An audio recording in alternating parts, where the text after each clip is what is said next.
سيدنا محمد وعلى آله وأصحابه أجمعين. اللهم صل على سيدنا محمد وعلى آل سيدنا محمد كما صليت على إبراهيم وعلى آل إبراهيم في العالمين إنك حميد مجيد. أعوذ بالله من الشيطان الرجيم. بسم الله الرحمن الرحيم.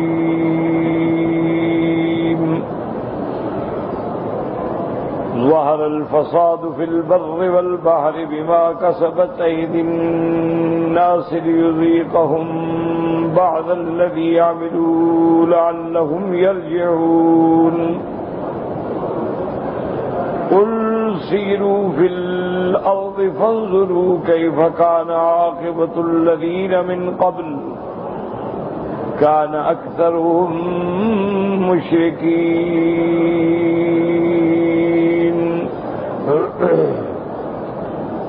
قال المؤلف والمفسر رحمه الله تعالى: أدام النفع بعلومه وعلومكم في الدارين آمين، إلى أن قال: وقال عطاء الخراساني: المراد بالبر ما فيه من المدائن والقرى وبالبحر جزائره. اب مفسر رحمت اللہ علیہ اس آیت کی تفسیر میں اقوال نقل فرماتی ہیں کہ حضرت عطاء الخراسانی فرماتی ہیں: ظہر الفساد فی البر والبحر، بر سے مراد ما فیہ من المدائن والقرى، جو شہر ہیں اور بستیاں ہیں، وبالبحر، اور بحر سے مراد یہ ہے کہ جو جزائر ہیں دریاؤں کے اندر، سمندروں کے اندر. والقول الاول اظہر علیہ الاکثرون. اب مفسر رحمت اللہ علیہ فرماتے ہیں کہ پہلا قول جو ہے وہ زیادہ راجح ہے، زیادہ واضح ہے کہ بر سے مراد مطلقاً بر ہے، وہ بحر سے مراد مطلقاً بحر ہے. وَيُؤَيِّدُهُ مَا قَالَهُ محمد بن اسحاق فی السیرۃ، اور اسی پہلے قول کی تائید ہوتی ہے جو حضرت محمد بن اسحاق نے کتاب سیرت کے اندر ذکر فرمایا ہے کہ ان رسول اللہ صلی اللہ علیہ وسلم صالح ملک ایلہ وکتب الیہ ببحرہ یعنی ببلدہ. محمد ابن اسحاق نے کتاب السیرہ میں ذکر کیا ہے کہ آقا نامدار رحمت دو عالم صلی اللہ علیہ وسلم نے بادشاہ ایلہ سے جب مصالحت فرمائی تو آپ نے اس کو لکھا وَكَتَبَ إِلَيْهِ بِبَحْرِهِ یعنی بِبَلَدِهِ، اس سے مراد اس کا ملک ہے، اس کا شہر ہے. وَمَعْنَى قَوْلُهُ تَبَارَكَ وَتَعَالَى ظَهَرَ الْفَسَادُ فِي الْبَرِّ وَالْبَحْرِ بِمَا كَسَبَتْ أَيْدِي النَّاسِ، أي بأن النقص في الزروع والثمار بسبب المعاصي، کہ آدمی کے گناہوں کی وجہ سے اللہ تبارک و تعالی ہماری فصلات سے برکت اٹھا لیتے ہیں.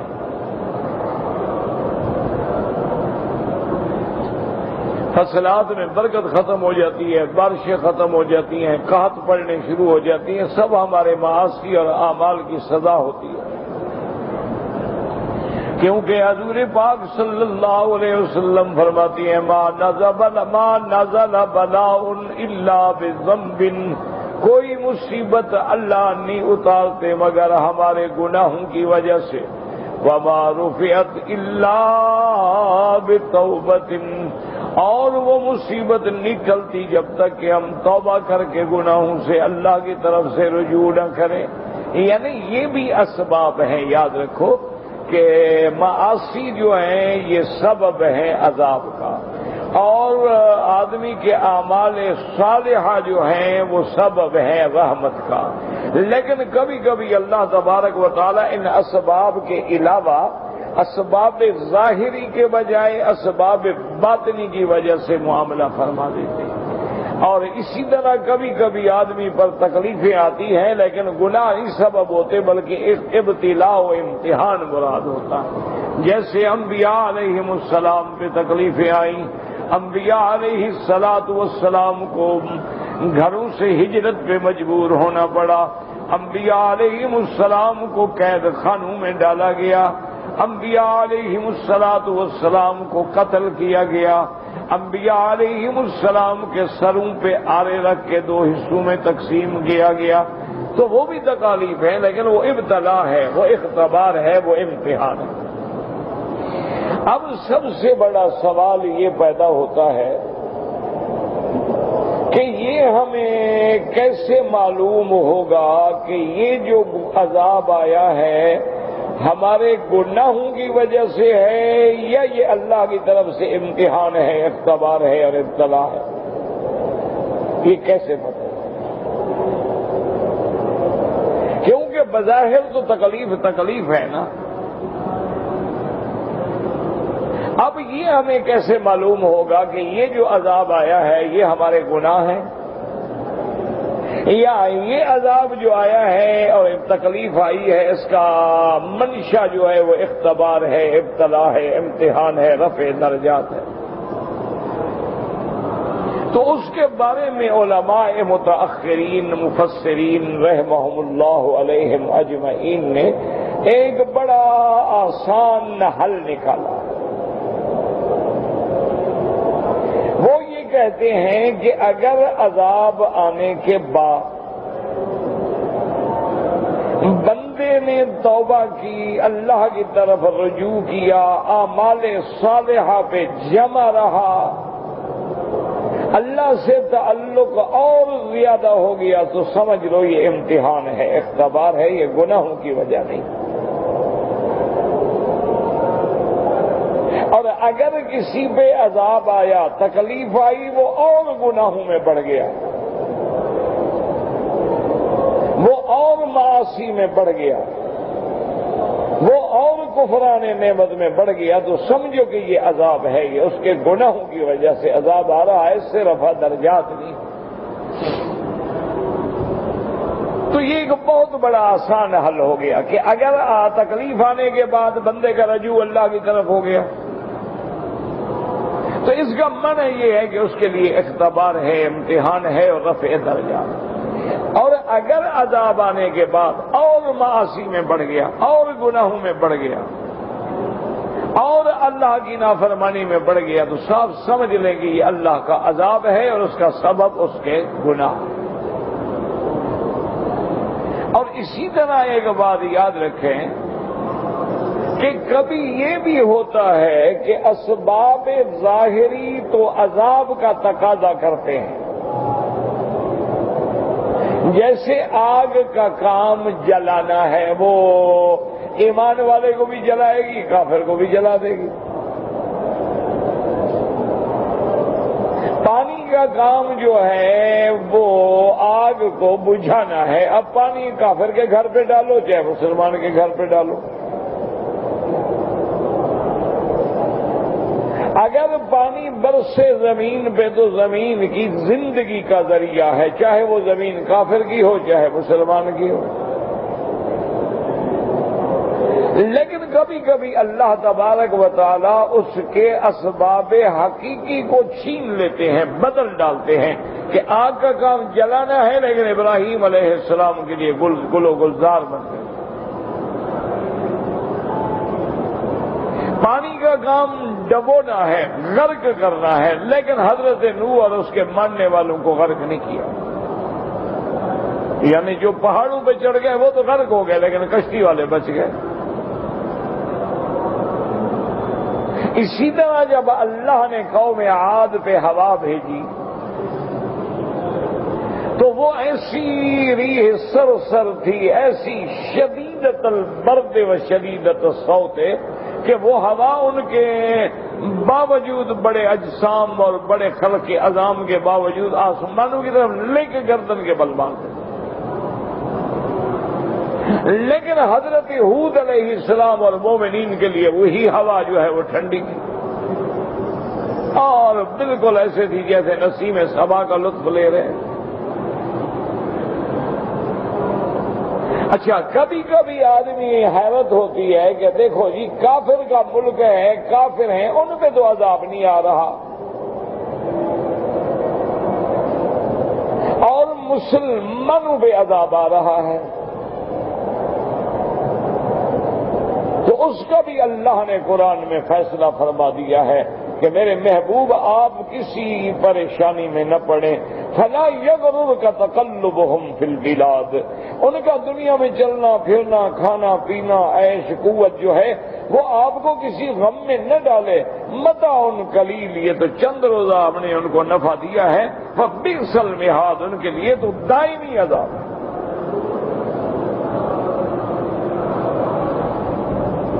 اور اسی طرح دیکھیں کہ بعض اولیاء اللہ فرماتے ہیں کہ اگر کوئی صالح آدمی ہے، نیک آدمی ہے، متقی آدمی ہے، پرہیزگار آدمی ہے، اس سے کوئی غلطی ہوتی ہے تو جلدی پکڑ آ جاتی ہے۔ اللہ چاہتے ہیں میرا بندہ دنیا میں پاک ہو جائے گناہ سے۔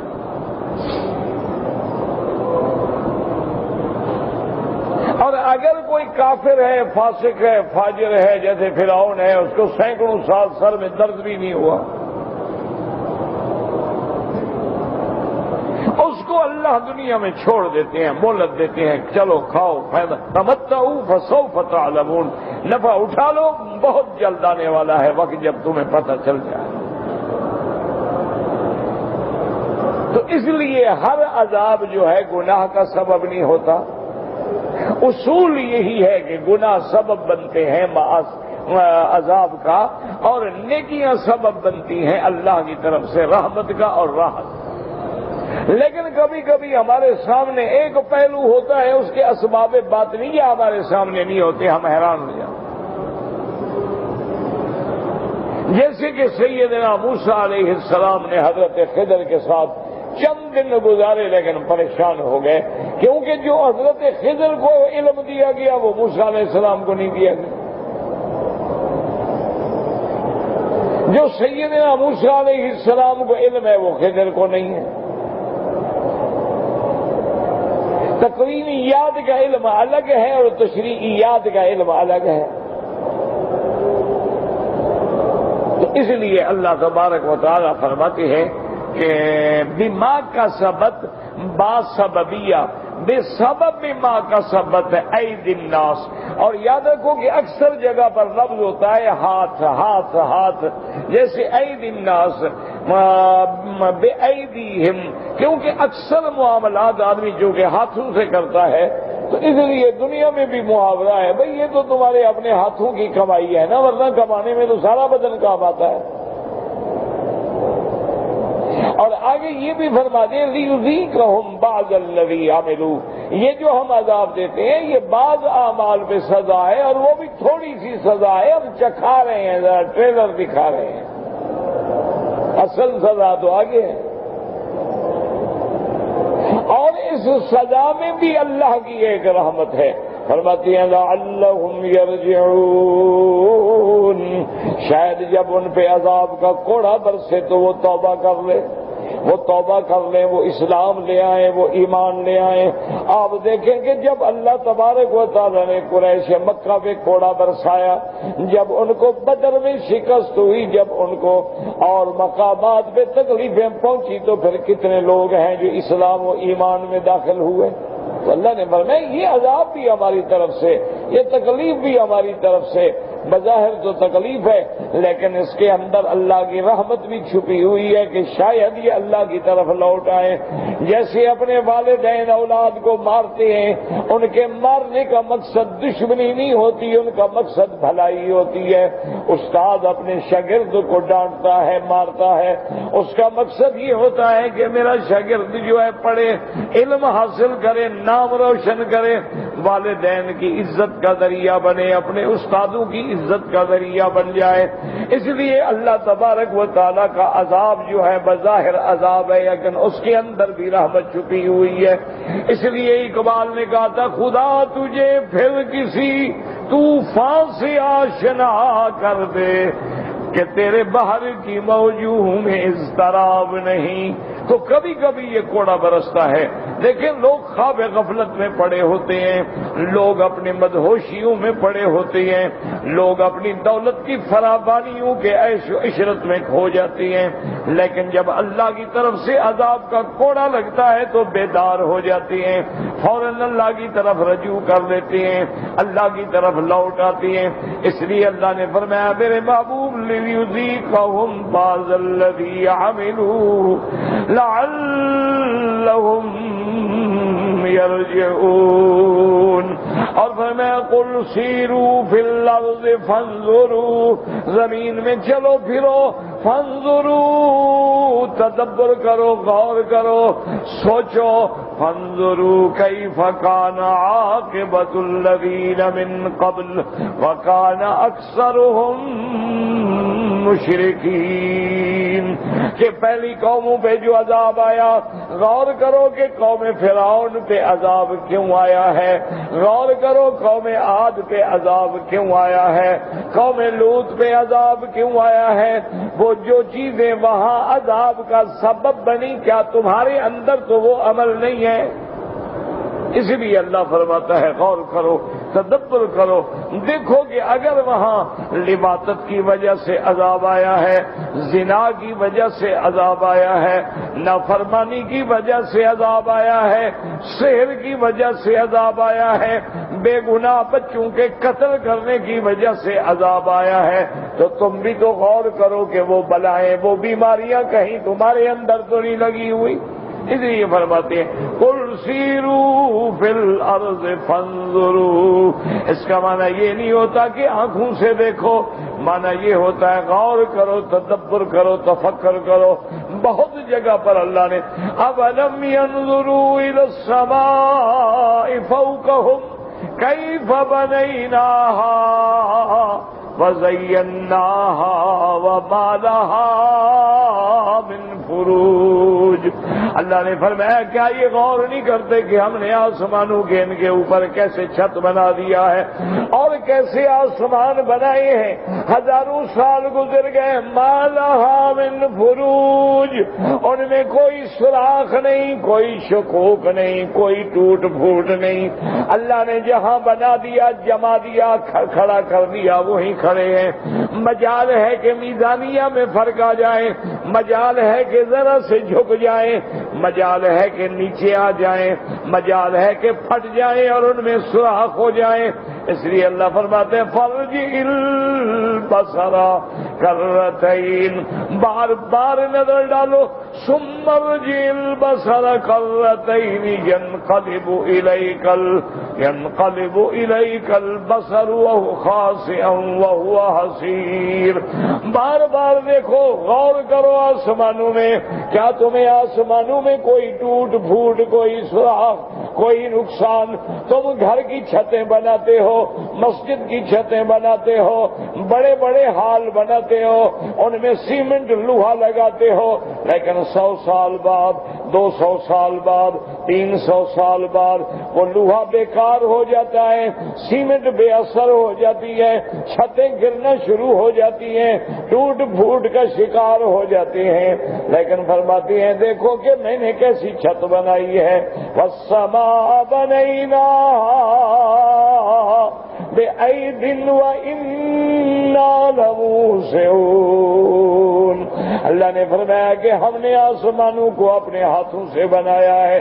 دوسری جگہ فرماتے ہیں رفع سمکہا فسواہا، دیکھو ہم نے آسمانوں کو کیسا اونچا کر دیا ہے، پوری زمین کو گھیرے ہوئے ہیں، اور پھر آسمانوں پہ آسمان ہے، سبع سماوات طباقا، اور ہر آسمان میں اللہ کی مخلوق ہے، جیسے اللہ فرماتے ہیں فَقَضَاهُنَّ سَبْعَ سَمَاوَاتٍ فِي يَوْمَيْنِ وَأَوْحَىٰ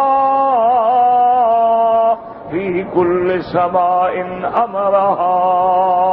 اللہ فرماتی ہیں پھر ہم نے اس کو 7 آسمان بنایا اور ہر آسمان میں ہم نے اپنا حکم جاری کیا کہ پہلے آسمان والوں تمہاری یہ ڈیوٹی، دوسرے آسمان والوں تمہاری یہ ڈیوٹی ہے. اس لیے حدیث میں آتا ہے جو ملائکہ رکوع میں ہیں وہ قیامت تک رکوع میں کھڑے رہیں گے، اور جو ملائکہ سجدے میں پڑے ہیں وہ قیامت تک سجدے میں پڑے رہیں گے، اور جو ملائکہ ہاتھ باندھے کھڑے ہیں وہ قیامت تک ہاتھ باندھے کھڑے رہیں گے، اور جو ملائکہ حملۃ العرش ہیں، اور جو ملائکہ حملۃ الکرسی ہیں، اور جو ملائکہ سدرۃ المنتہا پہ ہیں، اور جو ملائکہ بیت المعمور کے ارد گرد میں ہیں، اور جو ملائکہ سیاحین فی الارض ہیں، اور جو ملائکہ موت کی ذمہ داری پہ ہیں، اور جو ملائکہ تصویر فی الارحام کی ذمہ داری پہ ہیں، اور جو ملائکہ تیرے اعمال لکھنے کی ذمہ داری پہ ہیں. اس لیے اللہ فرماتی ہے وَأَوْحَىٰ فِي كُلِّ سَمَاءٍ أَمْرَهَا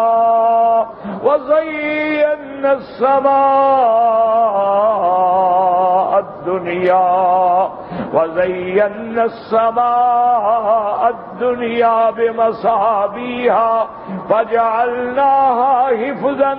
اللہ نے فرمایا پھر ہم نے آسمان دنیا کو زینت دی، آسمان دنیا پہ ہم نے ٹانکے جڑ دیے، آسمان دنیا پہ ہم نے سیارات قائم کر دیے، آسمان دنیا میں ہم نے کواکب نجوم کے ڈھیر لگا دیے، اور پھر ان ستاروں سے حفاظت کا بھی کام لیا ہے. میرا مولا کس چیز کی حفاظت ہے؟ فرمایا جنات آ کے ملائکہ کی باتیں سنتے تھے. اب میرے مدنی کا زمانہ ہے، اب خاتم الانبیاء کا زمانہ ہے، اب امام الانبیاء کا زمانہ ہے. آپ کی نبوت بھی آخری ہے، آپ کی کتاب بھی آخری ہے، آپ کی شریعت بھی آخری ہے. اب اس کی ہم ایسی حفاظت کریں گے کہ آسمانوں پہ بھی پہرے لگا دیے ہیں تاکہ کوئی جن جو ہے وہ ملائکہ کی بات بھی نہ سن سکیں. تو اللہ کے نظام پہ غور کرو اور تدبر کرو. لیکن یاد رکھو یہاں 2 سوال ہیں، ان کو سمجھنے کی کوشش کرو. ایک سوال تو یہ ہے کہ اگر یہ چاند، ستارے اور کواکب، نجوم، بروج، سیارات آسمانوں کے اندر ہے تو کافر کیسے چاند پہ پہنچ گئے؟ ایک بات یہ سمجھے کہ اگر اللہ نے ان کو آسمان دنیا کے ساتھ تعلق رکھا ہے، اچھا آسمان دنیا کو آسمان دنیا کیوں کہا جاتا ہے کہ وہ ہمارے قریب ہے؟ دنیا مانا قرب، دنا یدنو. جیسے اللہ قرآن میں فرماتے ہیں کہ جب میرے مدنی پاک نے رحمت دو عالم نے حضرت جبریل کو دیکھا تو آپ بے ہوش ہو کے زمین پہ بیٹھ گئے. تو اب جبریل نے فوراً شکل بدلی، ثم دنا فتدلا. دنا مانا قریب آیا. تو دنا یدنو، دنا دنیا، دنو یہ مانا ہے قریب ہونے کا. تو سماعت دنیا چونکہ زمین کے قریب ہے لہذا وہ سماعت دنیا. اب ایک سوال یہ پیدا ہوتا ہے کہ بھئی اگر اللہ نے یہ مصابیح اور نجوم اور کواکب جو ہیں، چاند، سورج، مریخ، عطارد، مشتری، زحل، یہ سارے اللہ نے اگر آسمانوں میں بنائے ہیں تو کافر کیسے چاند میں پہنچ گئے؟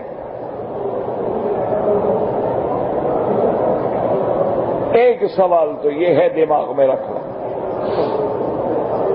اور دوسرا سوال یہ کہتے ہیں پیدا ہوتا ہے کہ اللہ نے قرآن میں چیلنج کیا ہے کہ میرے آسمان میں اگر کوئی فطور ہے، کوئی چیز ہے، کوئی شک ہے، کوئی سوراخ ہے تو بتلاؤ. هل ترى من فطور؟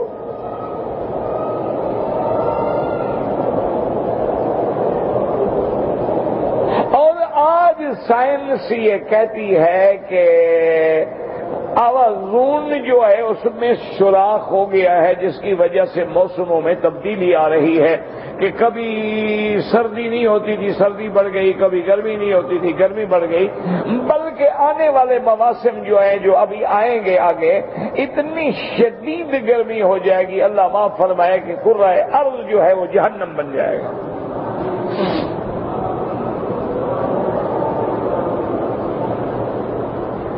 اور اتنی شدید گرمی ہوگی کہ گلیشیئر پگھل جائیں گے اور دنیا کے کئی ملک جو ہے وہ صفحہ ہستی سے مٹ جائیں گے کہ کبھی یہ ملک یہاں تھا ہی نہیں۔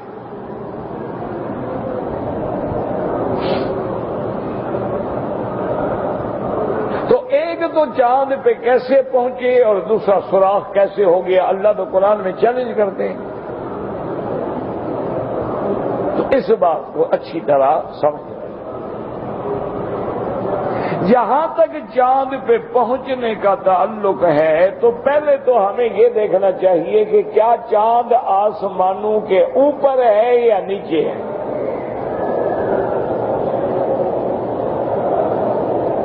اگر تو چاند آسمان دنیا کے اوپر ہے تو پھر تو صاف ظاہر ہے کہ وہاں کوئی نہیں پہنچ سکتا، کیونکہ لا تفتح لهم ابواب السماء، اللہ کے آسمان کے دروازے کسی کے لیے نہیں کھلتے جب تک کہ اللہ کا حکم نہ ہو۔ لیکن اب چاند پہ پہنچنا بھی ایسی حقیقت بن گیا ہے کہ ساری دنیا گویا اپنے آنکھوں سے بیٹھے ہوئے دیکھ رہی ہے۔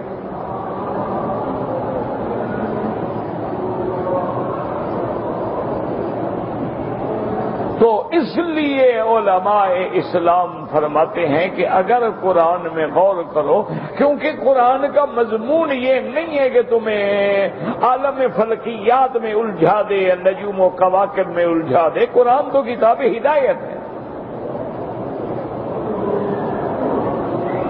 قرآن جو ہے وہ موعظہ ہے، قرآن جو ہے وہ ذکرہ ہے، قرآن جو ہے وہ شفا ہے۔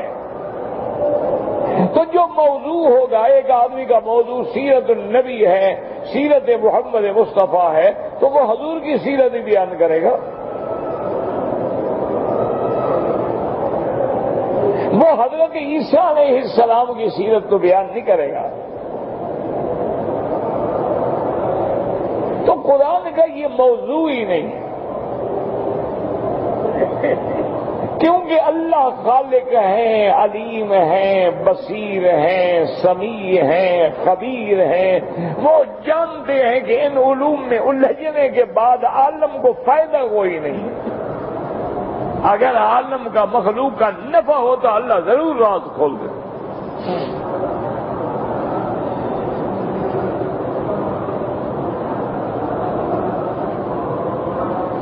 لیکن علماء کرام نے الفاظ قرآنی سے جو اشارات ملتے ہیں ان کو سمجھنے کے بعد معترضین کے جواب دیا ہے، کیونکہ آج جس دور میں ہم گزر رہے ہیں، ابھی تو نعوذ باللہ لوگوں نے، دشمنان اسلام نے ایک نیا قرآن چھاپ دیا ہے نا۔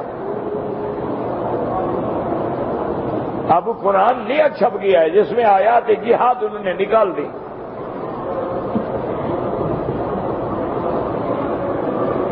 اور ہر وہ آیت نکال دی جو آمریت سے ٹکراتی ہو، ہر وہ آیت نکال دی جو طاغوت کی قوتوں کے ساتھ ٹکر لینے کا اشارہ کرتی ہو، ہر وہ آیت نکال دی جو کفر کو مٹانے کا حکم دیتی ہو۔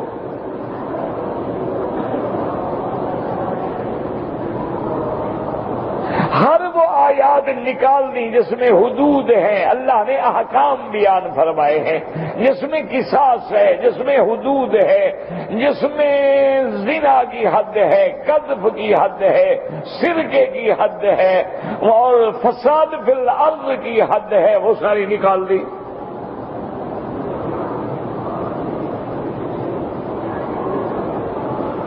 وہ آیات جس میں زنا کی حرمت ہے، جوئے کی حرمت ہے، شراب کی حرمت ہے، وہ آیاتیں حذف کر دی۔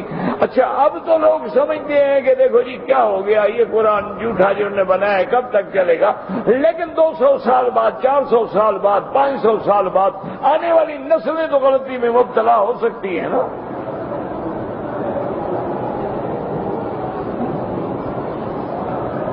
دیکھو نا، اب تاریخ لکھی ہے، اکثر تاریخ جو ہے وہ روافض نے لکھی ہے. اچھا، سینکڑوں سال گزر گئے تاریخ کو لکھے ہوئے، لیکن اس تاریخ سے متاثر ہو کر دنیا میں ایک فرقہ پیدا ہو گیا.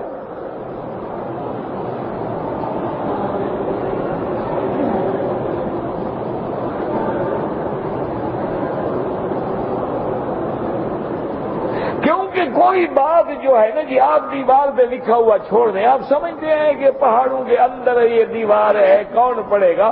لیکن کبھی نہ کبھی تو کوئی گزرتا ہے، وہ پڑھ لیتا ہے.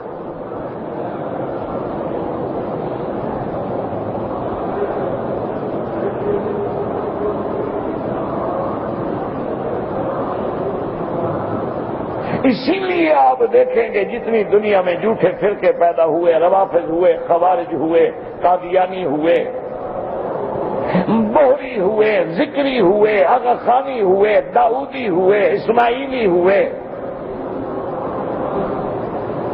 سب نے اپنی اپنی کتابیں اور اپنے اپنے پمفلٹ اور اپنے اپنے طریقے سے لٹریچر شائع کیا اور دنیا میں بھیجنا شروع کیا. لازمی بات ہے کہیں نہ کہیں تو کوئی متاثر ہوگا.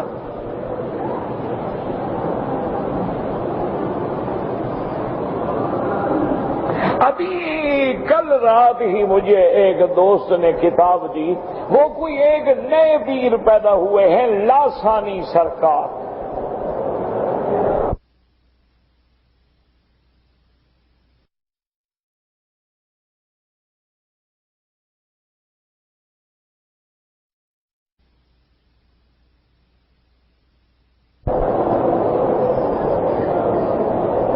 سب سے پہلی بات تو انہوں نے اس بات پہ بھی غور نہیں کیا کہ لاسانی کا معنی کیا ہے.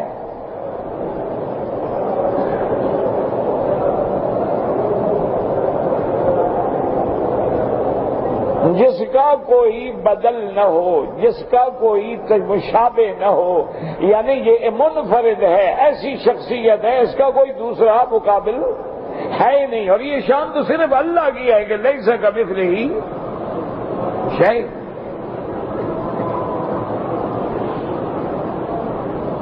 اور وہ جناب کتاب میں ہر صفحے پہ لکھتے ہیں کہ میرے اللہ نے مجھے حکم دیا ہے. کیسے حکم دیا ہے؟ بھی تمہارے پاس وحی آتی ہے کیا؟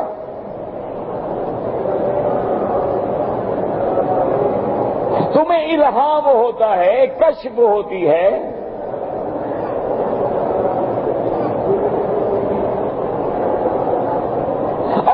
ایسے باتیں کرتا ہے کہ میرے پیر صاحب جو ہے نا جی، وہ تشریف لائے تھے، مرنے کے بعد وہ آ گئے میرے پاس.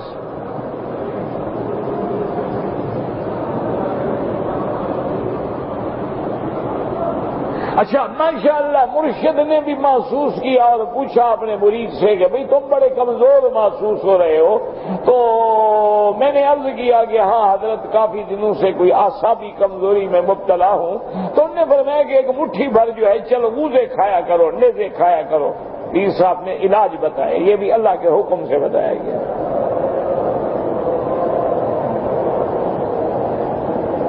اب انسان کہاں جائے؟ یعنی آپ اندازہ کریں کہ سیدہ عائشہ جیسی محبوبہ محمد مصطفیٰ کوئی بیوی نہیں ہے، اور حضرت علی داماد نبی ہے، ابن ام نبی ہے، اور زوج فاطمہ ہے، ابی الحسن والحسین ہے، اور جنگ ہوتی ہے، 10,000 صحابہ شہید ہوتے ہیں. حضور تو تشریف نہیں لے، ابھی نہ لڑو.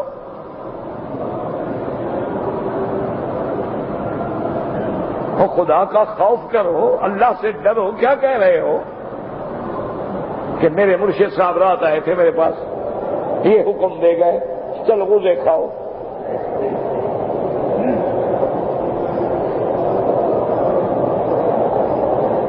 یعنی اتنا بڑا حادثہ ہو رہا ہے اور مدینہ منورہ اور مکے کے درمیان ہے، لیکن سرکار دو عالم نہیں آتے کہ صحابہ میرے شہید ہو جائیں گے. آگے دونوں کو فرما دیتے کہ عائشہ علی بس ختم، کوئی جنگ نہیں ہو، بات ختم. جیسے اوس اور خزرج کی لڑائی ہوئی، اللہ کے نبی موجود تھے تو حضور فوراً تشریف لے آئے.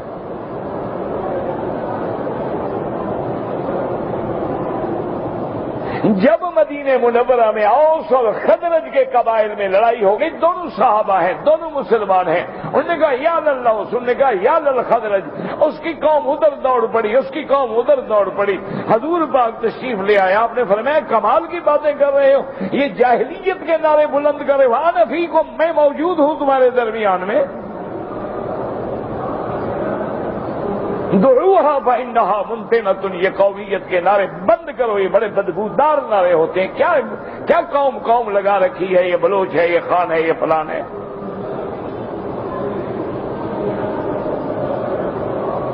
فوراً اللہ نے مہربانی کی، وہ ساری لڑائی جب حضور آ گئے سب ختم ہو گیا۔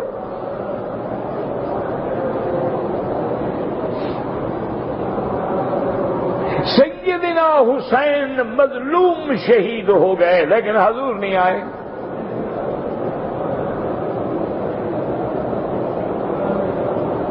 سیدنا معاویہ اور حضرت علی کی لڑائی میں لوگ شہید ہو گئے لیکن حضور تشریف نہیں لے آئے۔ سیدنا عثمان غنی داماد نبی، صاحب حیا، صاحب وفا، جس کے بارے میں حضور فرماتے ہیں کہ اللہ کے ملائکہ میرے عثمان سے حیا کرتے ہیں۔ ملائکہ تو خود باحیا ہوتے ہیں، ملائکہ تو معصوم ہوتے ہیں، پاک ہوتے ہیں، وہ پاک لوگ عثمان سے حیا کرتے ہیں۔ وہ سامنے اس کا گھر ہے، مدینہ منورہ میں گھر ہے، مسجد نبی کے قریب گھر ہے، اور مظلوم حضرت عثمان، اور گھر کا محاصرہ کر دیا گیا، پانی بند کر دیا گیا ہے، عثمان پیاسا ہے، روزے کے ساتھ کھڑا ہے، وہاں تو حضور تشریف نہیں لے گئے، لیکن تیرا مرشد جب چاہو آ جاتا ہے، پیر آ جاتا ہے، قبر سے اٹھ کے گھر آ جاتا ہے۔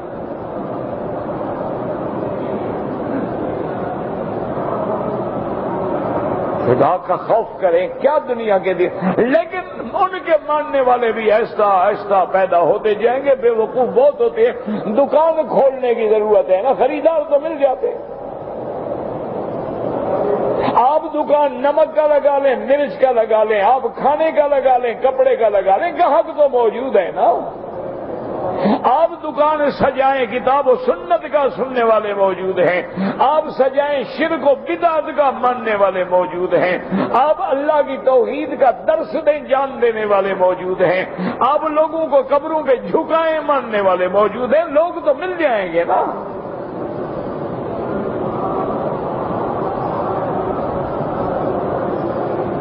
کہیں گیسو والی سرکار ہے، کہیں چادر والی سرکار ہے، کہیں لاسانی سرکار ہے، اللہ عالم۔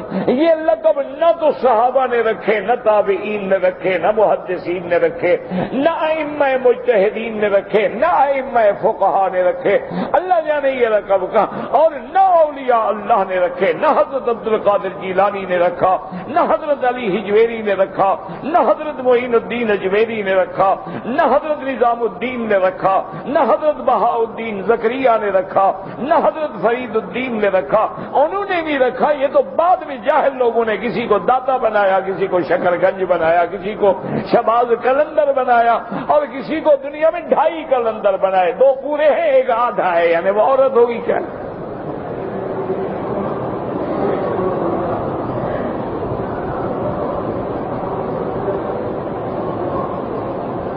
میرا بھائی، خدا کے لیے اللہ کے دین کو سمجھو۔ اللہ تبارک و تعالیٰ تمہیں بھی اور ہمیں بھی ہر باطل کے فتنوں سے محفوظ رکھے، اور جو بھٹکے ہوئے ہیں اللہ ان کی بھی ہدایت کے فیصلے کرے، کوئی ہمارے دشمن تو نہیں ہے۔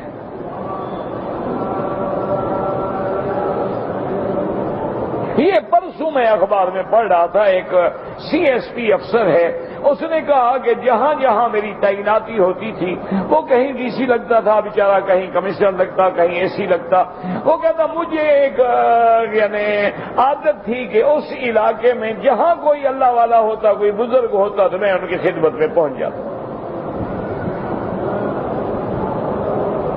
وہ کہتے ہیں میں ایک علاقے میں تعینات ہوا تو میں نے اپنے ملازمین سے ماتحتوں سے پوچھا کہ اس علاقے میں بھی کوئی اللہ والا آدمی، کوئی بزرگ، کوئی صالح آدمی، میں جا کے دعا کراتا تھا۔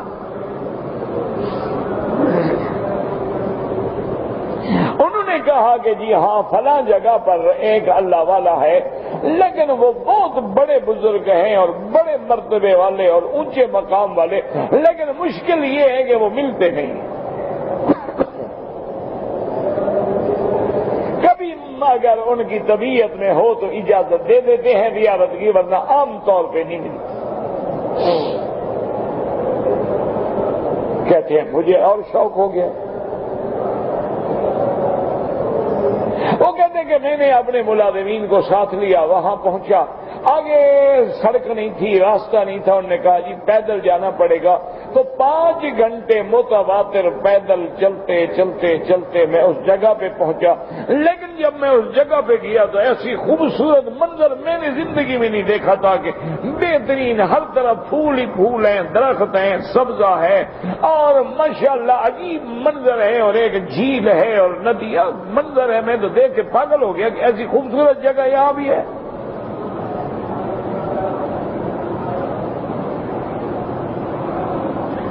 وہاں جانے کے بعد میں نے دیکھا کہ ایک مسجد ہے، مسجد کے ساتھ ایک بہت بڑا اونچا ایک جیسے تھلا سا بنایا جاتا ہے، وہ یعنی جگہ بنائی جاتی ہے، اور اس کے ساتھ پھر کمرے ہیں، اور مسجد سے بہت دور پیچھے کچھ مکان ہیں۔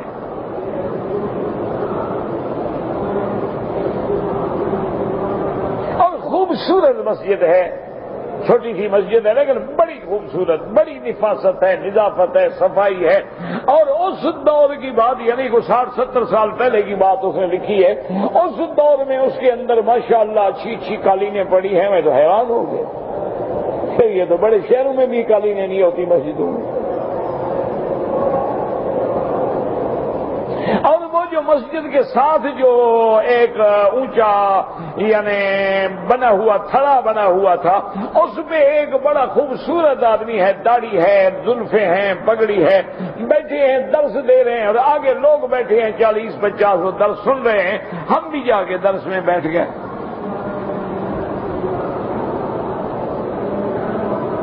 وہ درس بھی دیتا رہا اور اپنے اس پیر کی کرامات بھی سناتا رہا کہ ہمارے مرشد اور ہمارے مرشد اور ہمارے مرشد، فلاں آیا تو یہ کر دیا، فلاں آیا تو یہ کر دیا، فلاں آیا تو اس کی جھولی بھر دی، اور فلاں آیا تو مرادیں پوری کر دی۔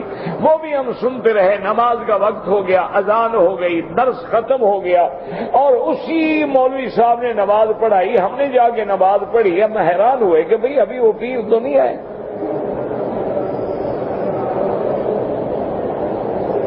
اللہ جانے نہیں آئے یا یہاں نہیں ہوتے ہوں گے۔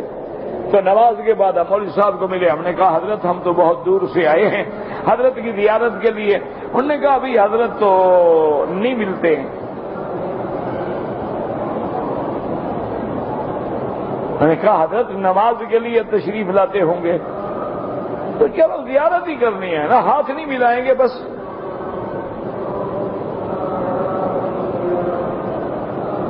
ابھی مغرب کی نماز ہونے والی ہے تو حضرت آئیں گے۔ اس نے کہا تم بڑے بے وقوف ہو، کوئی نئے آدمی ہو؟ میں نے کہا ہاں جی نئے آدمی۔ انہوں نے کہا عجیب آدمی ہو، حضرت تو کبھی نماز مدینہ پڑھتے ہیں اور کبھی پیران پیر کے ساتھ پڑھتے ہیں اور کبھی بابا فرید الدین کے ساتھ پڑھتے ہیں، یہاں تھوڑی پڑھتے ہیں حضرت کے آئیں گے؟ بے وقوف آدمی، پاگل ہو گیا۔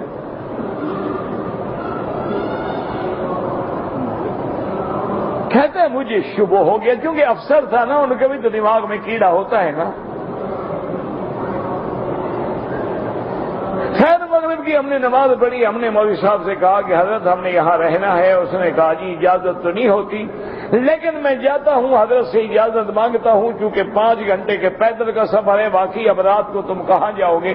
وہ گیا اور کوئی آدھے گھنٹے کے بعد ہے، انہوں نے کہا ہاں حضرت نے اجازت دے دی ہے، تم رہ سکتے ہو، ورنہ یہاں لنگر میں کسی کو رہنے کی اجازت نہیں ہوتی، ہر آدمی مغرب سے پہلے چلا جاتا ہے واپس۔ نے کہا یار ہم تو مسافر ہیں نا، کہاں جائیں؟ ہوٹل کوئی نہیں، سرائے کوئی نہیں۔ انہوں نے کہا نہیں آپ کو تو اجازت مل گئی۔ کہتے ہیں ہم کمرے میں آ گئے، بڑا عالیشان کھانا کھلایا گیا، اور ہم نے کھانا شانا کھا کے اس کے بعد جو ہے ماشاءاللہ آدھی رات کے بعد وہ کہتا ہے وہ میرا اندر والا جو CSP افسر تھا نا وہ جاگا بیدار ہوا، میں نے اپنے ملازم کو بھی سونے دیا اور میں کمرے سے نکل پڑا اور ڈھونڈتے ڈھونڈتے میں گیا تو وہاں سے 2-3 فرلانگ آگے ایک اور بڑی خوبصورت جگہ تھی اور وہاں جناب روشنی تھی اور اندر کمرہ بنا ہوا تھا۔ میں ڈھونڈتے ڈھونڈتے قریب گیا تو اندر رقص ہو رہا ہے، عورتیں ہیں، گانے بجانے ہیں اور پیر صاحب بیٹھے ہوئے ہیں۔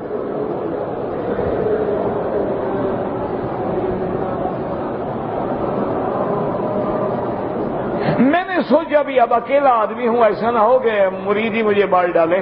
میں چپ کر کے واپس آیا اور اس کے بعد آ کے سو گیا۔ صبح کی نماز پڑھ کے میں نے اپنے ملازم سے کہا کہ جلدی نکلو۔ جلدی نکلنے کے بعد جو قریبی تھانہ تھا وہاں آیا، میں نے پولیس لی اور 2-4 تھانوں کی پولیس اکٹھی کی، جا کے ریڈ کیا تو کتنی عورتیں ہیں اغوا شدہ پکڑی گئی اور وہ شرابوں کے کریٹ پکڑے گئے، کتنے لاکھوں روپے پکڑے گئے، کتنی چرس اور بھنگ اور منشیات پکڑے گئے۔ اور پیر صاحب کو ابھی تو صرف ہم نے زمین پہ لٹایا تو انہوں نے ساری کہانی سنا دی۔ انہوں نے کہا مارنے کی ضرورت نہیں، میں تو فراڈیا ہوں۔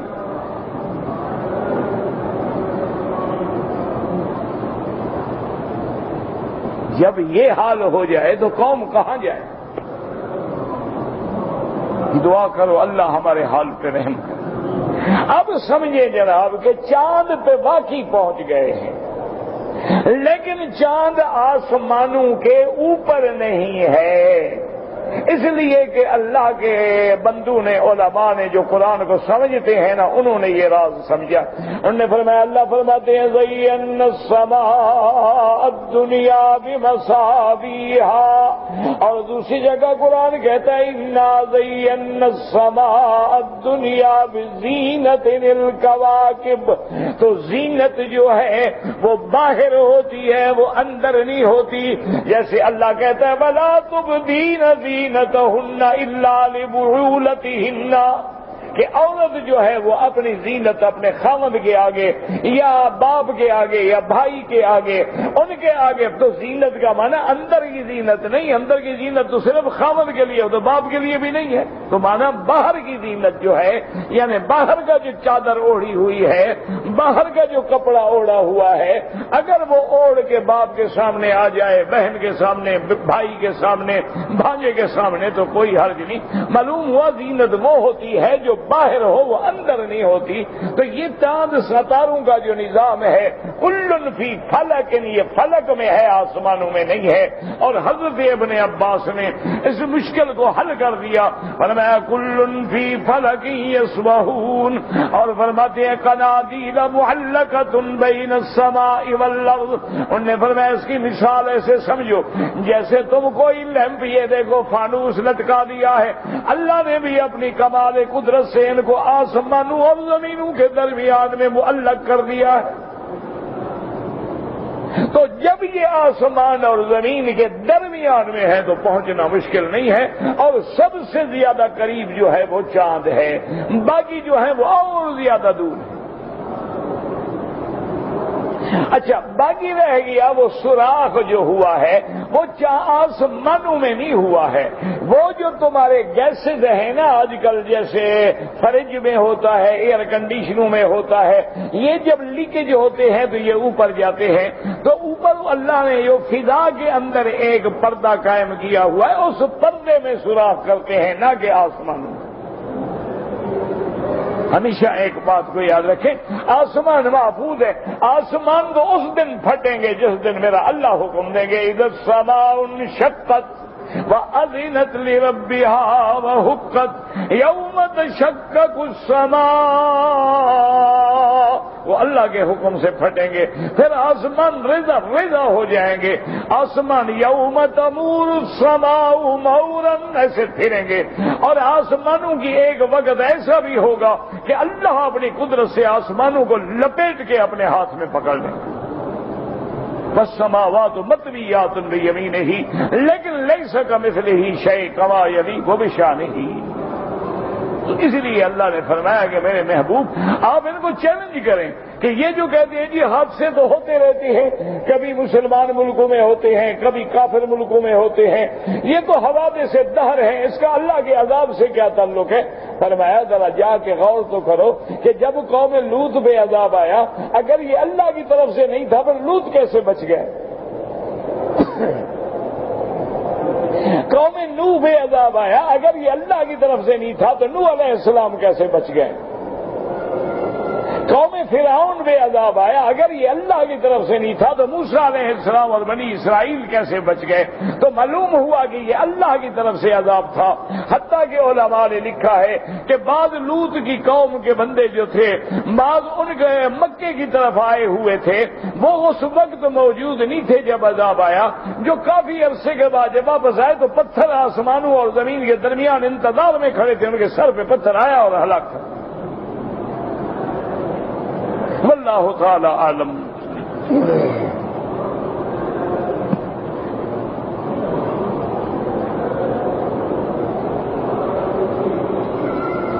کہتے ہیں جی کہ ملک فارس کہاں ہے؟ فارس یہ کسرا فارس، یہ جتنا ایران وغیرہ کا علاقے ہیں سب فارس ہیں۔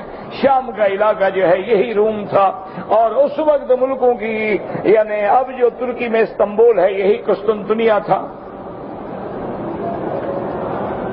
یہ سوال تاریخ سے تعلق رکھتا ہے، قرآن سے تعلق نہیں رکھتا کہ تم ہر بات مجھ سے پوچھا کرو۔ یہ جغرافیہ اٹھا کے پڑھ لو کہ فلاں ملک کہاں ہے فلاں ملک کہاں ہے۔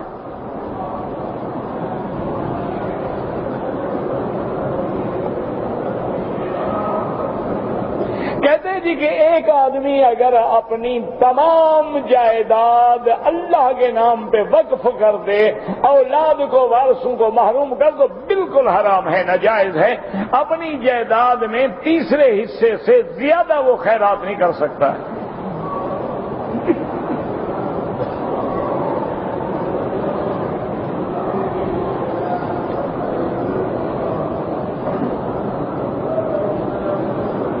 کہتے جی کہ آج کل مختلف لوگ جو ہیں وہ داڑیاں مختلف رکھتے ہیں، کوئی چھوٹی رکھتا ہے کوئی کیسے، یہ تو فیشن ہے، یہ داڑھی تھوڑی ہے، یہ تو فیشن ہے کہ جیسے خوبصورت لگی داڑھی رکھ لی، نہ لگی منڈا ڈالی، اور بڑی خوبصورت لگی بڑی رکھ لی۔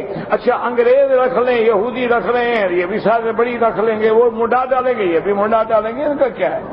یہ اللہ کے نبی کے لیے تھوڑی رکھتے ہیں۔ آج کل داڑھی بھی فیشن کا ایک حصہ ہے۔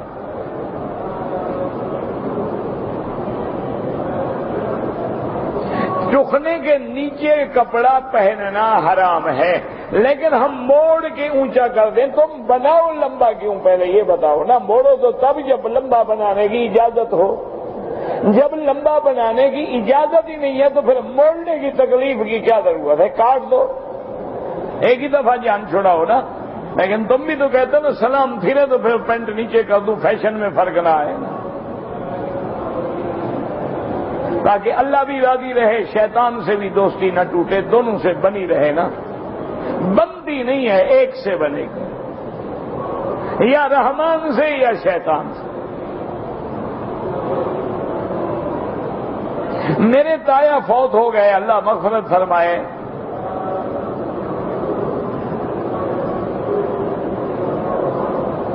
اگر ایک آدمی عمرے کی نیت سے آ رہا تھا، راستے میں پکڑا گیا، اس نے عمرے کی نیت کر لی تھی، جدے سے احرام باندھ لیا تھا، پکڑا گیا، کھل گیا، تو جب اللہ آزادی دے عمرہ بھی قضا کرے اور ایک بکری بھی دم ادا کرے۔ اسی کا نام ہے نا دم احصار، کہ اس کو عمرہ ادا کرنے سے روک دیا گیا۔ فَإِنْ أُحْصِرْتُمْ فَمَا اسْتَيْسَرَ مِنَ الْهَدْيِ، یہ تو قرآن کا مسئلہ ہے۔ ہدایت اللہ ہر مسلمان کی اولاد کو ہدایت دے۔ اگر کوئی آدمی خدا نہ کرے خودکشی کر لے تو اس کا جنازہ پڑھا جائے گا؟ ہاں پڑھا جائے گا، وہ کافر تو نہیں ہے نا، گناہگار ہے۔ لیکن علماء اور فقہا لکھتے ہیں کہ اس کا جنازہ عالم نہ پڑھے، کوئی بڑا معروف آدمی نہ پڑھے، عام لوگ جو ہیں کھڑے ہو کے پڑھ دیں، تاکہ لوگ عالم کی وجہ سے اقتدا کریں گے، پھر تو اور رواج بن جائے گا، یہ تو خودکشی کا دروازہ کھلے گا۔ ورنہ خودکشی کفر نہیں ہے، لیکن بہت بری موت ہے۔ اور ایک حدیث میں اتنی وعید آئی ہے کہ جس بندے نے جیسے خودکشی کی ہے اللہ اس کو اسی قسم کی قیامت میں سزا دیں گے۔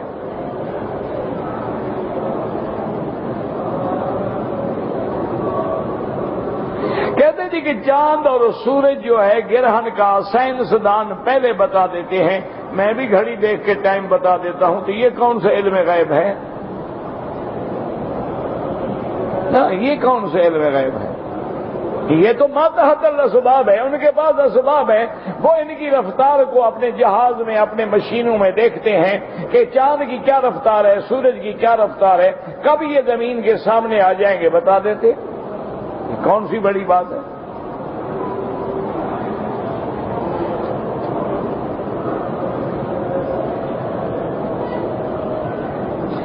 میرا لڑکا امتحان، اللہ سب بچوں کو امتحان میں کامیاب فرمائیں، صالح بنائیں اور ہدایت عطا فرمائیں، اور دین و دنیا میں اللہ سب کی اولادوں کو عزت عطا فرمائیں۔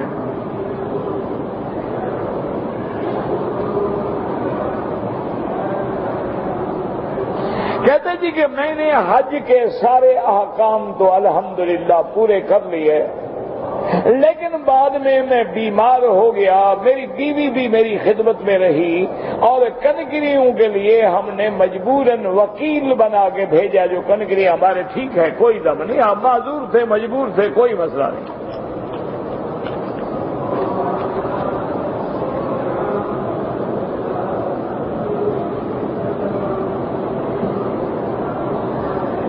اگر عورت کے اپنے چہرے پر غیر ضروری بال آئے تو صفائی کر سکتی ہے؟ ہاں کر سکتی، کیونکہ اس کے لیے چہرے پہ بال ہونا عیب ہے اور اس کو دور کرنے کی شریعت اجازت دیتی ہے۔ ایک ہے کہ فیشن کے لیے دور کرے، جیسے بھویں باریک کرتی ہیں، بال نکالتی ہیں، پتہ لگے کہ بالکل پتلی بھویں ہیں، یا اپنی پلکیں جو ہیں اور ان کے ساتھ مصنوعی پلکیں لگا دیتی ہیں لیکن پتہ لگے کہ بہت بڑی پلکیں ہیں، یہ ناجائز ہے۔ لیکن اگر کوئی چہرے پہ بال نکل آئے، اچھا بعض عورتوں کو داڑھی آ جاتی ہے، ہارمون کے جھگڑے ہوتے ہیں تو داڑھی وغیرہ تو اس کا ازالہ کر سکتی ہے، وہ بال نکال سکتی ہے، وہ منع نہیں ہے، وہ تو جائز ہے شریعت۔ اسلام یہ تو نہیں کہتا کہ بلا وجہ کوئی اپنے آپ کو عیب دار بنائے۔ اسی طرح دانت ٹیڑھے ہوتے ہیں، سیدھے کرا لیتے ہیں، کوئی مسئلہ نہیں۔ اسی طرح دانت میں سوراخ ہو گیا، چاندی سونا بھروا دیا، کوئی مسئلہ نہیں۔ دانت میں عیب ہو گیا، خول چڑھا دیا، کوئی مسئلہ نہیں۔ یہ کوئی ایسی بات جو اس کے فائدے میں ہے اور اس کے غیر ضروری عیب کو مٹا دے وہ ٹھیک ہے، وہ جائز ہے، وہ کوئی منع نہیں۔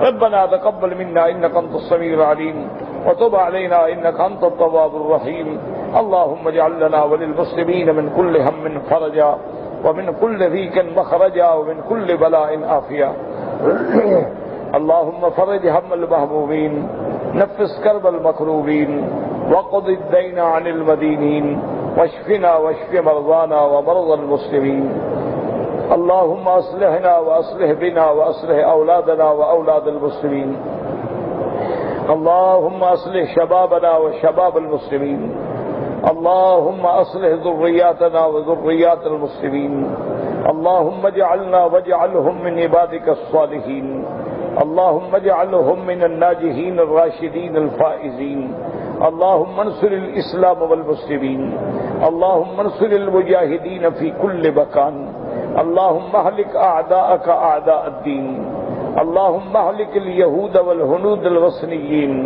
والمستهزئين ومن والاهم من الكفار والمشركين اللهم انزل عليهم بأسك الذي لا يرد عن القوم المجرمين اللهم احفظ سائر بلاد المسلمين وهذا البلد الامين فاجعلها آمنا مطمئنا سخاء رخاء الى يوم الدين برحمتك يا ارحم الراحمين سبحان ربك رب العزة عما يصفون وسلام على المرسلين والحمد لله رب العالمين آمين اللهم